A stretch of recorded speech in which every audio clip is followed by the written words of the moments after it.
It didn't start with trillion-dollar bailouts or flashing CNBC tickers. It started with fear, the quiet kind that sits in the background of a young nation trying to figure out how money should even exist. The United States was barely a country when its leaders realized something uncomfortable. Winning a revolution was easier than building a financial system that wouldn't collapse under its own weight. In the late 1700s, money in America wasn't really money as we know it. States printed their own notes, banks printed their own notes, merchants printed their own notes. Imagine going to a shop in Philadelphia and the cashier refusing your cash because it was printed by the wrong bank. That was normal. And underneath all of it was a deeper, more painful memory, the continental dollar, the currency that collapsed so badly during the revolution that people joked it was not worth a continental. That failure terrified the founders more than any British soldier.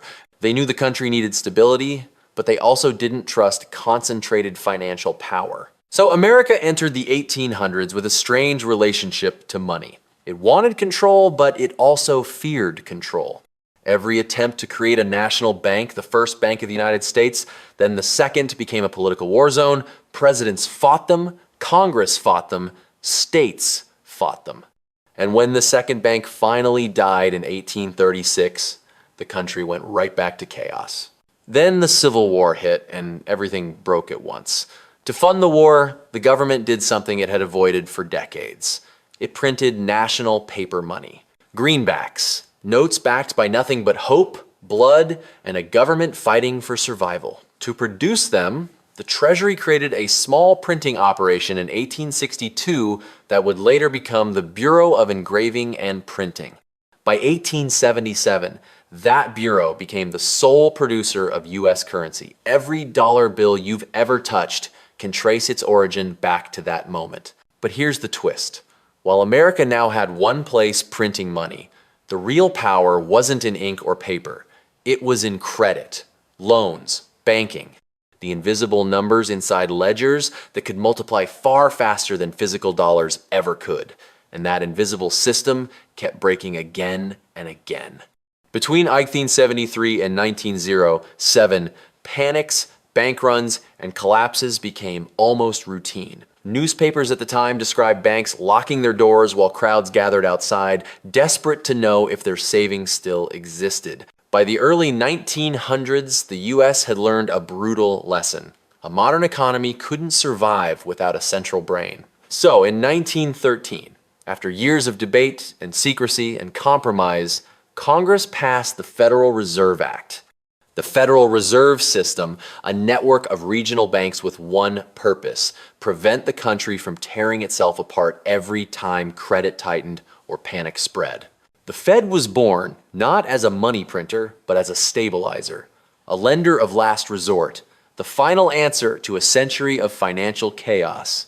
And this is where the story truly begins, because the biggest misunderstanding in American finance is the idea that the government prints money in the way people imagine. The truth is far stranger. Paper dollars are only a tiny fraction of the system. The real money, the majority of it, is created through banking itself. Ink creates dollars, but credit creates the world. And that system, for better or for worse, is the one we all live inside today. People imagine giant machines in Washington deciding how rich or poor the country becomes, stacks of fresh dollars rolling off a conveyor belt, like the government is literally printing prosperity. But that's not how the system actually works. The Bureau of Engraving and Printing may hold the ink, the plates, and the paper, but they don't decide how many dollars exist. They're more like the factory. The blueprint comes from somewhere else. In reality, the BEP prints only the physical bills, the stuff we fold into our wallets or lose in vending machines. But the decision of how much currency the factory should produce doesn't come from the Treasury at all. As Investopedia puts it, the decision on how much currency to produce lies with the Fed. And even that is only a tiny part of the real picture, because physical cash makes up barely a sliver of the total money supply. The rest isn't printed, it's created. This is where most people get lost. The Treasury prints paper, but the Federal Reserve shapes the money supply. And the banks, through lending, create the majority of the dollars that actually circulate in the economy. It's a strange triangle of power. One institution makes the bills, one institution controls the flow of money, and thousands of private banks multiply those dollars every time they issue a loan. When you borrow money for a car or a house, the bank doesn't reach into a vault and hand you existing cash. They create new money with a keystroke, expanding the supply without a single bill ever being printed. This is why former Fed Chair Ben Bernanke said something that sounded like a confession. The US government has a technology called a printing press, or today its electronic equivalent, that allows it to produce as many US dollars as it wishes at essentially no cost. It wasn't hyperbole. It was a reminder. Money today is not ink. It's power created, guided, and controlled by a system most people never see. Most people think money moves in straight lines. It doesn't. It moves in loops, a cycle of printing, lending, and buying that keeps the entire economy breathing. And once you see how those loops work, you understand why the system feels so powerful and sometimes so fragile. It starts with the physical stuff, the paper bills. The B, E, P prints them. But they don't just drop into the economy like confetti. They enter circulation only when the Federal Reserve orders them. Every bill passes through the Fed before it ever reaches a bank. The US Currency Education Program explains it simply: the Fed supplies cash to banks and banks supply cash to people. But remember, cash is the smallest part of the story. The real engine is lending. The US government itself borrows money by issuing Treasury securities, IOUs, that the world treats as the safest asset on earth. When the government needs to fund spending, it doesn't print dollars. It sells debt. Americans buy it, banks buy it, foreign nations buy it. And when banks lend to businesses or families, they're not handing out stored piles of cash. They're creating new dollars, expanding the system with every approved loan. This is where most of the money supply is born, inside bank balance sheets. Then comes the third part of the loop: buying. For decades, the Fed has bought and sold Treasury securities to guide interest rates and control the flow of money. Before 1935, Federal Reserve banks could even purchase government securities directly from the Treasury, a power that made central banking feel uncomfortably close to printing money for the government. Today, the Fed buys through the open market instead. But the effect is similar. When the Fed buys treasuries, it injects new money into the banking system. When it sells them, it pulls money out. Printing supplies the cash. Lending creates the dollars. Buying manages the heartbeat of the entire system. It's not one machine. It's all three working together to build, expand, and sometimes rescue the American financial world. Every financial system looks stable until the day it's asked to survive a war. That's when the hard rules suddenly bend and the promises written in law start to feel more like suggestions. American money has gone through those moments, the flashpoints where the country's survival meant rewriting the rules of its own currency. In the Civil War, the government didn't have enough gold to pay for the conflict, so it printed greenbacks paper money not backed by anything except force and faith. It was the first major break from hard money, and it opened a door future leaders would return to in every crisis. By World War I and World War II, financing war meant issuing mountains of debt, raising taxes, and letting the Federal Reserve buy huge volumes of government securities. The Fed would never call it printing, but the effect was the same: more money in the system created to meet the demands of war. Then came one of the biggest turning points: 1933. The Great Depression shattered the gold standard. People were hoarding gold, banks were collapsing, and the country was running out of options. So the government did the unthinkable. It suspended the gold standard, ordered gold to be handed over to the Treasury, and passed the Gold Reserve Act of 1934. Overnight, the dollar was devalued, and the government gained full control over the nation's gold supply. According to Federal Reserve history, the move wasn't just economic, it was psychological. It told Americans the old rules were gone. These moments reveal an uncomfortable truth. As the Federal Reserve Bank of Street, Louis notes, the US government has a history of resorting to the printing press to pay for government expenditures. That pattern is older than the Fed itself. But each crisis also forced reforms, from limits on direct Fed purchases to stricter gold policies to new oversight structures designed to keep panic from rewriting the rulebook again. America's monetary system didn't just evolve, It was stress-tested by history, reshaped by desperation, and rebuilt every time the world pushed it to the edge. If printing money were truly free, every government on Earth would have solved poverty, erased taxes, and bought itself eternal popularity. But money isn't magic, it's trust. And trust breaks faster than any printing press can run. That's why the United States, despite having the most powerful monetary system in the world, can't simply create unlimited dollars without consequences. The biggest danger is inflation. When too many dollars chase too few goods, prices rise, savings shrink, and the value of your paycheck evaporates. History has shown this again and again. The US learned it during the Civil War. The world learned it from Weimar, Germany, and Zimbabwe. Money is only stable when people believe it's stable. Break that belief, and the entire system starts to wobble. There are political costs too. If investors think America is printing recklessly, they demand higher interest rates. If foreign governments think the dollar is being abused, they look for alternatives. Even asset markets react. Bubbles form, borrowing surges, and the same system meant to create prosperity ends up creating fragility. This is why power over money has to come with restraints. Some of those restraints are legal. After 1935, the Federal Reserve banks were banned from buying Treasury securities directly from the government, a rule designed to prevent the Fed from functioning as a simple money printer for federal spending.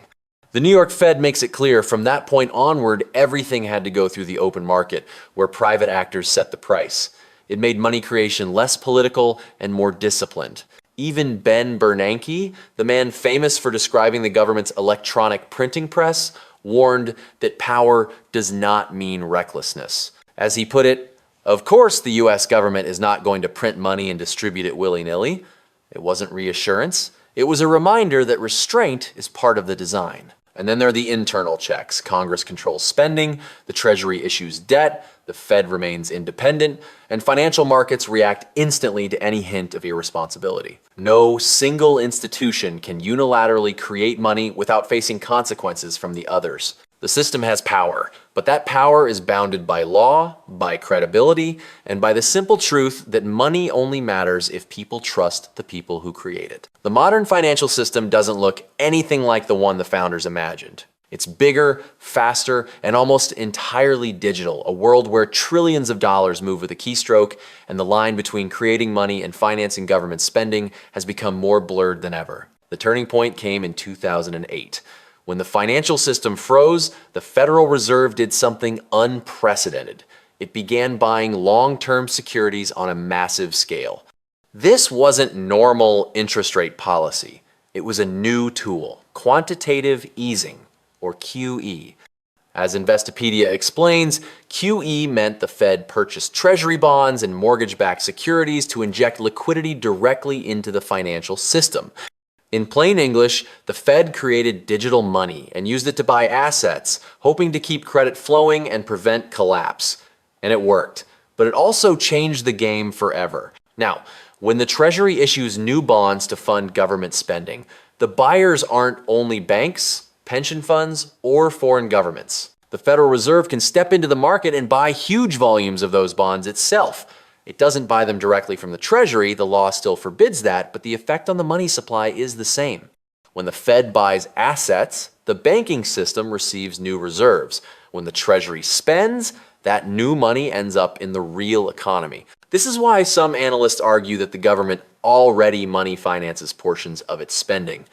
As writer Nathan Tankus puts it, one of the key claims is that the federal government effectively funds itself through the combined actions of the Treasury and the Fed. The Treasury issues debt, the Fed buys debt, and together they expand the supply of money far beyond what physical printing could ever accomplish. But today's system is no longer just national, it's global. US debt is held in Asia, Europe, and the Middle East. QE affects foreign currencies. Dollar liquidity drives global trade, global banking, and even global crises. A decision made in a boardroom at the Federal Reserve can ripple through London, Tokyo, and Sao Paulo within minutes. The mechanism looks technical, buying bonds, adjusting reserves, expanding balance sheets, but the reality is simple. Modern money is digital, elastic, and deeply interconnected. The United States no longer just prints dollars. It shapes a financial ecosystem that touches every corner of the world. Money creation isn't just an economic theory. It decides who gets ahead, who falls behind, and which generations inherit the bill. Whenever the government prints, lends, or buys money, someone benefits and someone pays a price. The trick is that most people don't realize they're in the game until the rules shift underneath them. Borrowers usually win first. When money is plentiful and interest rates fall, mortgages get cheaper, businesses borrow more, and markets rise. Asset prices climb, stocks, houses, even land. For people who already own things, those gains feel like free wealth. But savers, they lose quietly. Their cash sits still while prices rise around them. Inflation eats away the value of their hard-earned money without leaving a receipt. History has shown how sharp these consequences can be. After World War I, the US massively expanded the money supply to finance the war effort. The Federal Reserve Bank of Street, Louis notes that this rapid expansion fed straight into rising inflation. Prices surged, purchasing power fell, people who lived on fixed incomes struggled the most. The war ended, but its monetary effects lingered in every household budget across the country. Generations feel these shifts differently. Young people with student loans or new mortgages often benefit from easier money and rising wages. Older generations holding cash savings or fixed pensions suffer when prices climb, but income doesn't. Even families decades apart can end up on opposite sides of the same policy. And all of this feeds into a bigger truth. When the government creates money, it shapes the value of the dollar itself. Too much expansion can weaken the currency. Too little can choke growth. Expectations matter too. If people believe inflation is coming, they act differently. They spend faster, demand higher wages, or raise prices preemptively. Those expectations can create the very inflation everyone fears. This system isn't abstract. It shapes rent, groceries, wages, interest rates, and the cost of every dream people work for. It determines whether money holds its value, whether debt is manageable, and whether the next generation starts life on stable ground or shifting sand. The system America built over the last century was designed for a slower world, one with fewer people, less debt, and no smartphones pushing money across borders in seconds. But today, that old architecture is being pushed to its limits. The federal debt is higher than ever, interest rates swing between extremes, digital currencies challenge the dollar's dominance, and foreign powers are openly questioning whether the US can still afford to play the role of global banker. The system isn't breaking, but it's creaking, and everyone can hear it. High debt alone doesn't collapse a country, but high debt paired with rising interest costs creates pressure that's hard to ignore. The government pays more just to service what it already owes. The Fed hesitates between raising rates to fight inflation or cutting them to keep the economy alive. Every decision now has global consequences. A policy shift in Washington can shake currencies in Asia or trigger market swings in Europe within minutes. That wasn't true in 1913. It's absolutely true now. At the same time, new forms of money are emerging. Central bank digital currencies, cryptocurrencies, tokenized assets, systems that challenge the old model of money moving through banks and clearing houses at a pace set by institutions. If the US adopts a digital dollar, the entire relationship between the public, the government, and the financial system could change. More direct control, more direct spending, even more capability to create money with a keystroke. Some analysts believe the government will eventually lean more heavily on the tools it used during crises, massive asset purchases, direct injections of liquidity, even forms of money financing if things become desperate enough. Others argue new institutions, new checks, and new global agreements will be necessary to keep the dollar stable in a world that's moving faster than old laws can keep up. But underneath all the technology and policy debates lies the same question Ben Bernanke once hinted at. The government has the power to create unlimited dollars digitally, instantly, and at almost no cost. So the real question isn't can we use that power, it's should we? And if we do, what will it mean for savings, for stability, for future generations, for the very idea of what money is supposed to be? The story of American money isn't finished. The next chapter hasn't been written yet. So the question is, when that chapter finally arrives, what kind of world will we be living in?